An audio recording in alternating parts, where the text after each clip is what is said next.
So hey y'all, this episode is gonna be a little bit different because I thought, why not switch it up? Why not switch it up? We've heard about paleontology and geosciences, and honestly, chemistry, biology, ecology, a bit of chemistry for the past 12 weeks and a bit if you're watching, like listening repeatedly. W and to that, thank you. Thanks for sticking by. If you're actually following, thank you, obviously. And so I thought in the honor of, well, not in the honor actually, in the acknowledgement of the restarting of F1, and I'm going to elaborate further. I'm going to talk about physics and stuff this time. So yeah, stick around.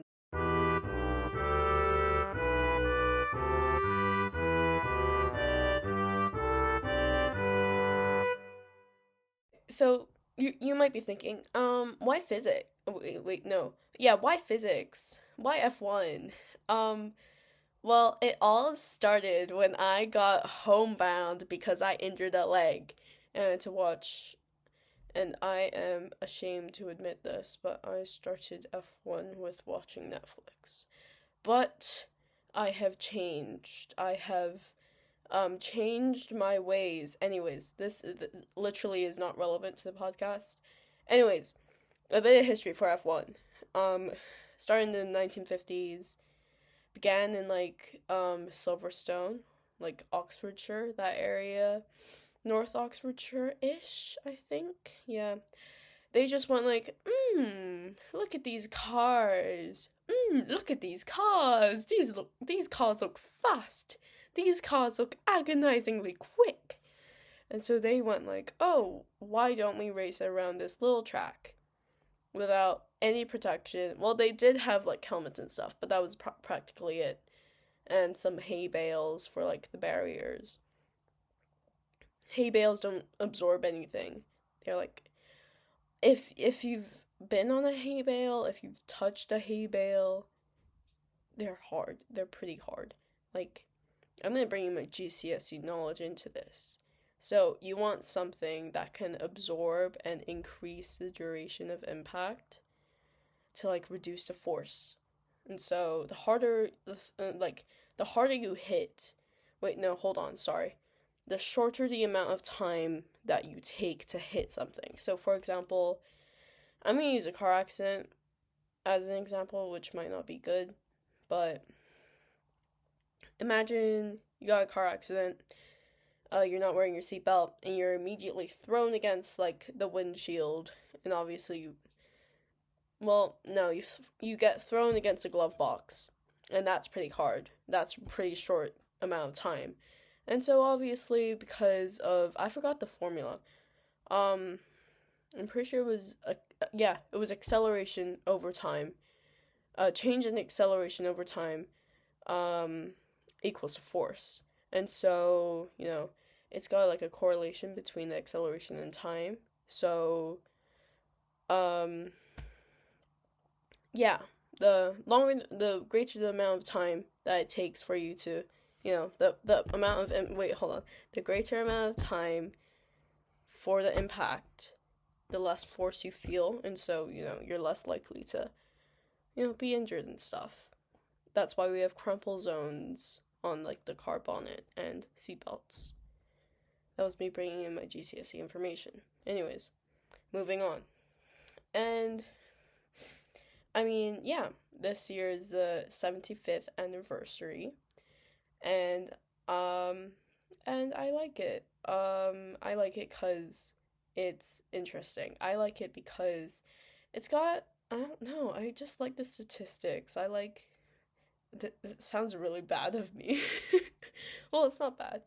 I like the formality. Well, not formality. I like the structuredness of it. It's like there's almost one every week at the weekend. I get to relax. I get to chill. Like dissociate from school. That's what I get to do. And guess what? The entire thing is built on science, so yeah, there's some recall here and there, but anyways, And so, yeah, obviously there's been a lot of changes since the 1950s, a lot of safety regulations, because a lot of drivers died back then, not gonna lie. Yeah. Yeah, a lot of changes.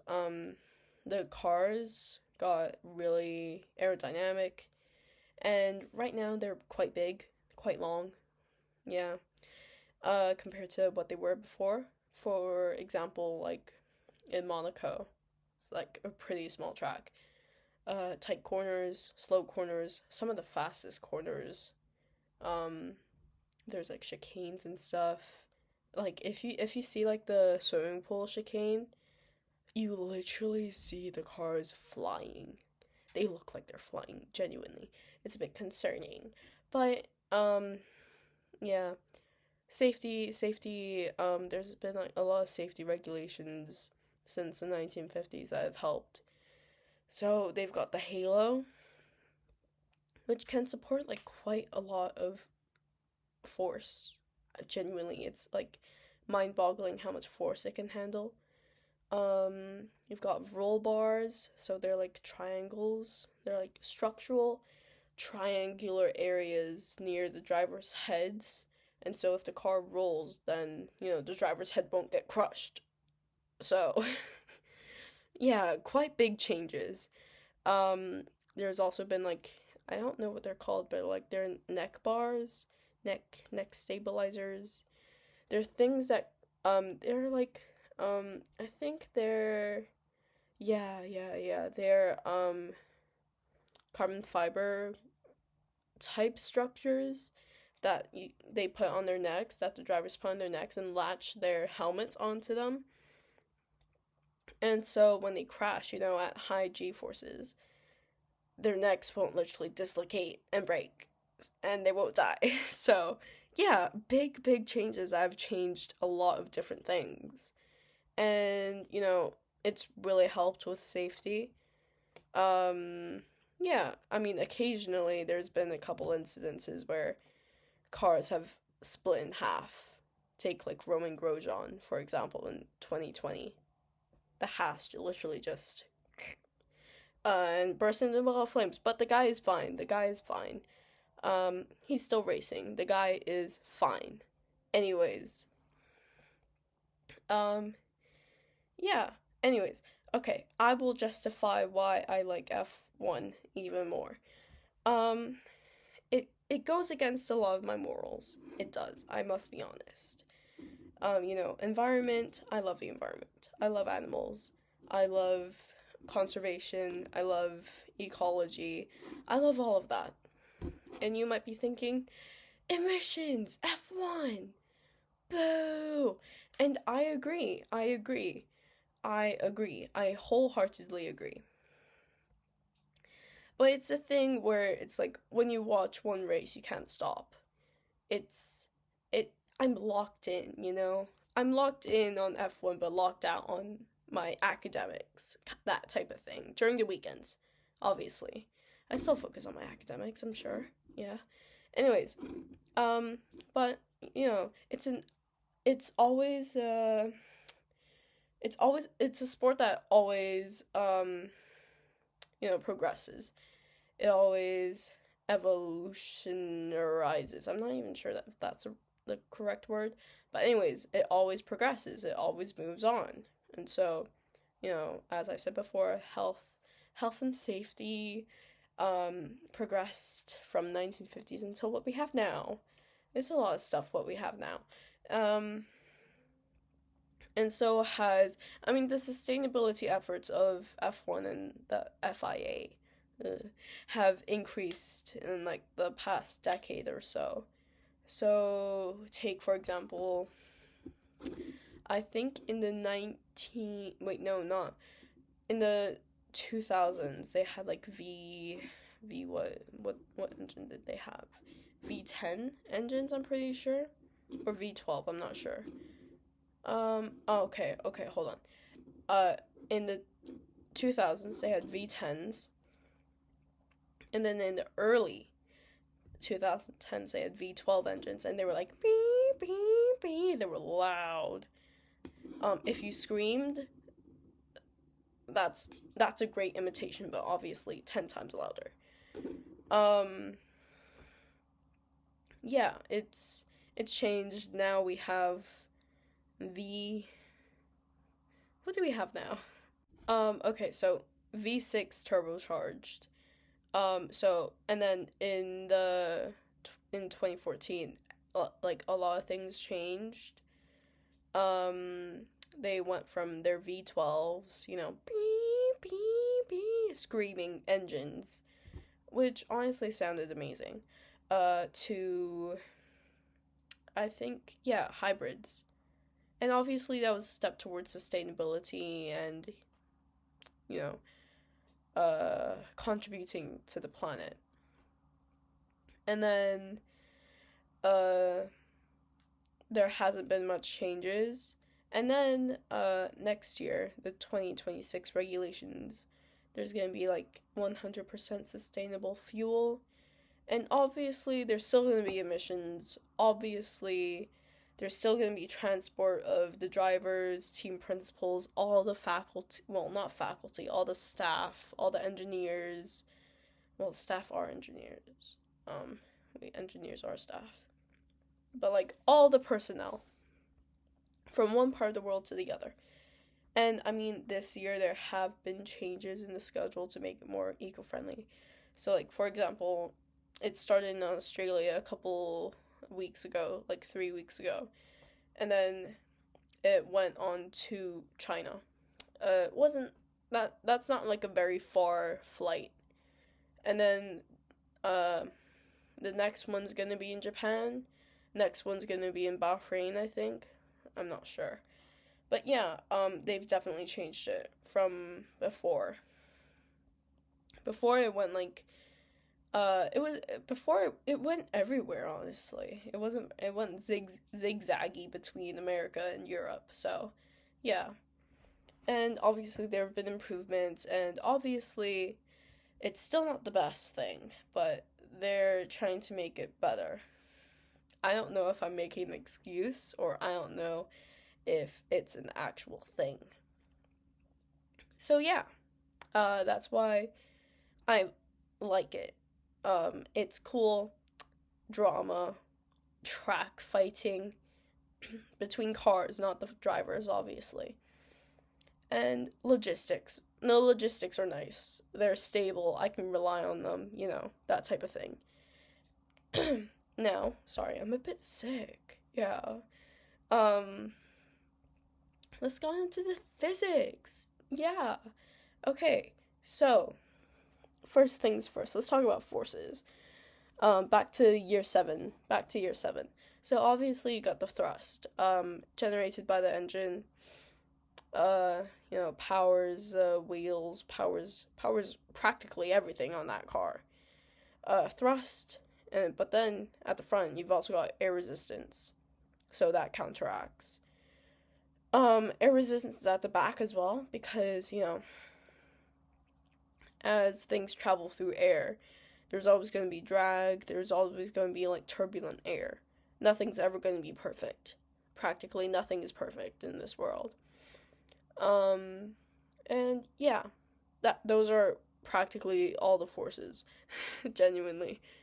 Um, and well, I don't know if this is counted as a force, but there's also downforce, which is where the car is ridiculously close to the ground. It's like like a couple centimeters off of the ground. Think about your supercar that you really like, lower, way lower. Um, and like these cars have skid planks on the bottom, and so if you're really low and if your car is really low on suspension, then obviously your car's gonna skid on that skid mark a lot and wear it down and like cause sparks to fly. And so that's a regulation no. If it's too low, or if it's too low, obviously a lot more downforce. If it's too high, then you know it's, well, no, honestly the FIA is looking at skid plank wear. I mean, it's what happened to Lewis Hamilton. and so he got disqualified. So, anyways, make sure that it's not low. Make sure it doesn't go out of FIA regulations. It was a bad weekend for Ferrari. Anyways, but yeah. Anyways, downforce is so cars going at high speeds, like 300 kilometer, like 300 kilometers an hour ish, and so air is forced under the car, but it's yeah, air is forced under the car, and because there's like pressure from the air above the car and the air below the car, the car practically suctions onto the track, and so that creates a lot of grip. It creates a lot. I want to say torque, but personally, I've heard the word torque so much, I don't know what it means, so I won't say it. Yeah, so it suctions the car to the ground, to the track, to the tarmac, if you get what I'm saying. And so, yeah, a lot of grip. Speaking of grip, and this isn't like physics of, well, it kind of is physics, but it kind of isn't. You've got like soft, mediums, and hards for tires. Before there were like tons of other ones, hyper soft, super hard, those ones. But now they've just kind of like narrowed it down. So obviously super softs grip a lot more because they're more easy to heat up, and so the hotter your tires are, the better they grip. But then you also don't want to go over that threshold where it's too much, and your cars literally start to blister.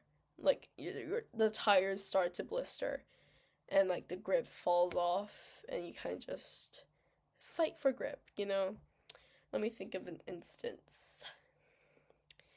I would say, and if you're listening to this, I don't know if you would like listen to this and say, let me see what this looks like. But the most recent thing I can think of is not regarding rain or anything. Let me think. I would say, when would it be?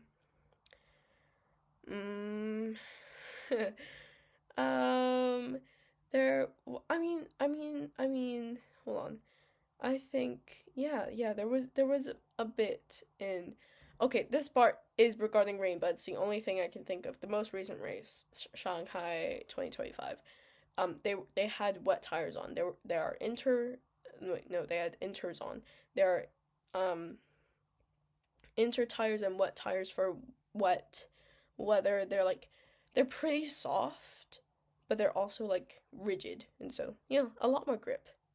Like they're special for wet weather. Anyways, they had inters, and like they have to pit like at least once for a different type of tire. Anyways, vroom vroom. And because they're soft, because these tires are soft, the more you drive, the hotter they get. And because the more you drive on wet surfaces, the more water you displace and more water spray. And so you need to find a way to cool the tires, and so, obviously swerve off the driving line, collect some water, cool down those tires, get a bit more grip, honestly, and just get back on.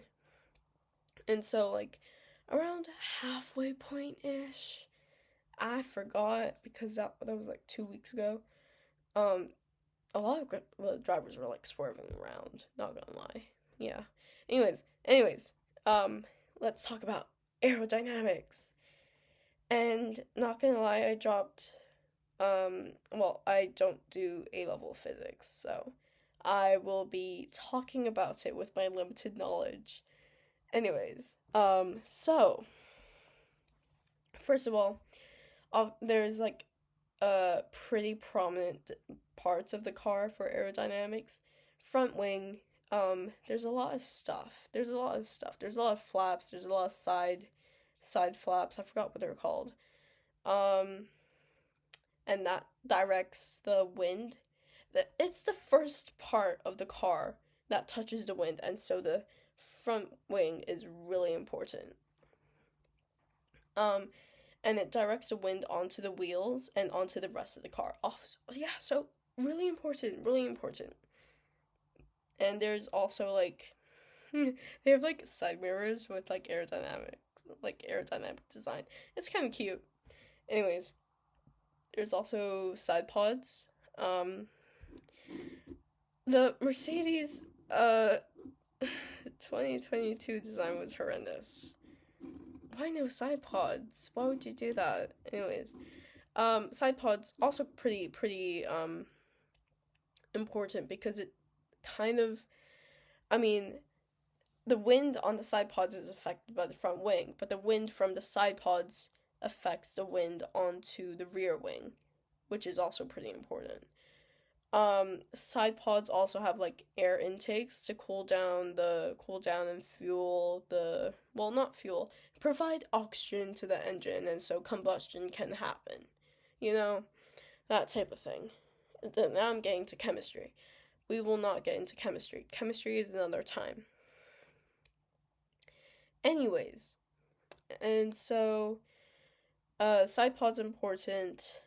There's been like different types of side pods. There's been like overbite side pods, there've been slide side pods, there've been basin side pods. Basin side pods as in like I feel like Ferrari's been doing the basin so much. And it's not going well for them this year, not gonna lie. Not doing very well. But it did go very well for them in 2022. Not gonna for the start of the season. Just kind of went pew downhill. Yeah. Water slide side pods, or is it just slide side pods? Water slide side pods sounds better. Red Bull, no, Red Bull used to do, water slide side pods. Right now they do overbite side pods, which looks a bit weird, not gonna lie. But if it's working for Max, it's working for Max. Whatever. They only care about Max, not gonna lie. Just saying. Just saying. They don't really care about the second seat. Just saying. Just saying. I'm not biased at all. I'm not biased at all. Love Max. He's a great driver. He's a great driver. Um, and this year I'm pretty sure McLaren has like a side pod. Anyways, all very interesting. All very interesting. It like dictates, and then it dictates the drag on the car. And I love aerodynamics. It's so interesting to see how much one small thing can tweak how much slower a car is. It's just so interesting. So, oh my god, I forgot to talk about the car floor. Okay, so for instance, 2023 or 2024, 2024. No, 2023. Checo Perez crashed. And so, in Monaco. And so, the car had to be lifted up by a crane. And so everyone got to see the car floor. And it was like intricate. It was like a maze. I'm over exaggerating it, obviously. But, there were like whatever concoction Adrian Newey brewed up and plastered onto that car to make it so dominant. Anyways, and then I think Alex Albon of Williams crashed again in Monaco, and had to lift it up by the cranes, and the car floor was flat. There was nothing on that. And so I just love how it was, well, yeah, some minute details. I mean, along the side of the Red Bull, like near the car floor, there's like ridges and bumps. None of like, I think most of the different teams don't have that, and so that just creates like such a big difference as well. Adrian Newey has something going on in that head.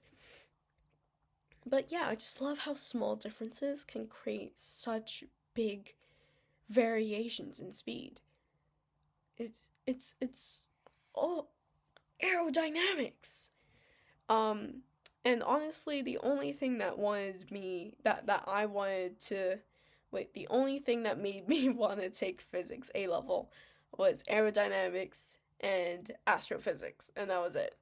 and and I thought, not worth it, not worth it, because like uh astrophysics wasn't like it wasn't already pre thought of. It wasn't planned for. My class had if I went into physics, I had to vote for it. And I knew a lot of people who hated it, and so I thought, not worth it. Not worth it. I'm definitely not getting it. And so, yeah, I did not go for physics. But yeah, I just love how small details can change so many different things. But we're not finished yet. We're still talking about aerodynamics. Side pods affect air onto the rear wing. And oh, I forgot. Let me go back to the car floor. I'm so sorry. This is not structured at all. Just saying. So obviously, car floor dictates airflow, and then we're going back into time for a bit. 2009, Braun GP came up with a double diffuser, which is like how air comes out under from the car, I think. And so like that changed everything because Braun was a new team. It was a new team that was bought for £1 because Honda went like, I don't want to do this anymore. I don't want to do this anymore. Let's sell the team for £1. And so, that just kind of went like, it was crazy. It was unfathomable, and I'm saying this like I watched it in live time. No, I didn't. I was too young. Anyways. But yeah. Really interesting, really interesting. I think there's a documentary on Netflix about it. Go watch it if you want. It has Keanu Reeves talking about it, and there's also the 2009 world champion Jensen Button on it, I'm pretty sure. You can watch it if you want, or just read the Wikipedia. Catch yourself up. But yeah, double diffuser. The cars still have that till this day. It's helped a lot. That's my summary of it. And now, side pods. We're still talking about side pods. Side pods dictate the airflow onto the rear wing. Now, the rear wing is also really important. You can angle the rear wing, you can make it higher, you can make it lower, you can make it more stable. I mean, I think, like, last year, a couple of, in 2023, there was, like, a radio where it's like, the Alpine rear wing is too loose. And it was kind of funny. And they were like, it's gonna fall. It didn't fall. Calm down. Sorry. I shouldn't say calm down. Adrenaline kicks in. But we're not going into biology. We're talking about physics. We've had enough of biology for 12 weeks. And a bit more if you've continued. If you've, I don't know, repeatedly listened. But anyways. You can change a lot on the rear wing. You can like adjust it to make it more downforce, adjust it to make it more of a wet setup, so like have a higher, have less downforce. You can also do that to the front wing as well. Add more units, add more pressure. And so yeah, air flows through, and then the way how the air kind of acts behind the rear wing also dictates how fast the car is going, because if there's a lot of turbulent air, if there's a lot of drag behind the rear wing, then obviously you're toast. Your car's not gonna do very well. And so yeah. And this is gonna change for next year, I think, kind of. They're like, no, we're changing it, but they kind of didn't change it, but they kind of did change it. I still don't understand it, the next year regulations, but it's gonna be interesting. Next year's gonna be interesting.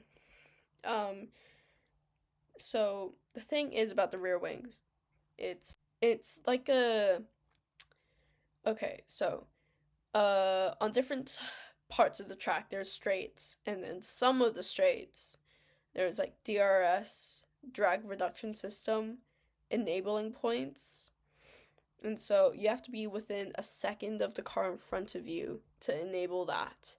And then um and then on the points where you can enable DRS on the straights, you like drivers click a button, they went like boop. Well, it's not actually boop, but you know what I'm saying. And the rear wing flap opens. And like air rushes through that slit like at a really fast rate. And that reduces a lot of drag.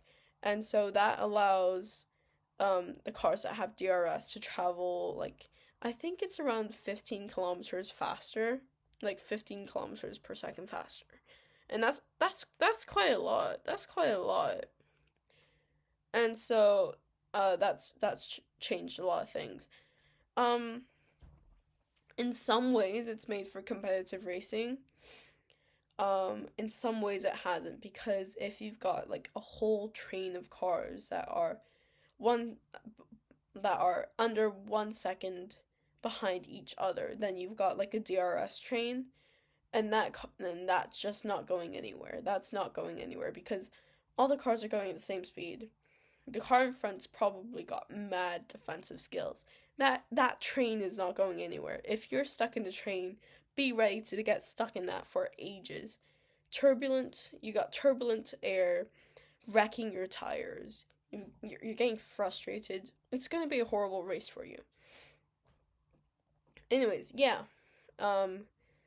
That's probably it. I think I remember I thought of something, but I forgot about it. Going back to the Halo. There was a lot of controversy when it was brought on for 2018. They were like, ew, it looks so ugly. Ew, what's the functionality? It's for safety, guys. I know. Like, a lot of people like it now. It's also helped a bit with aerodynamics. It's made it a bit more streamlined, you know? Yeah. That's pretty much it. Next week, I'll find something to talk about. I will. I am a finder. I will find something to talk about. Anyways, thanks guys for listening to me gap about this so unstructured episode about F1. And yeah. Thanks guys. Bye.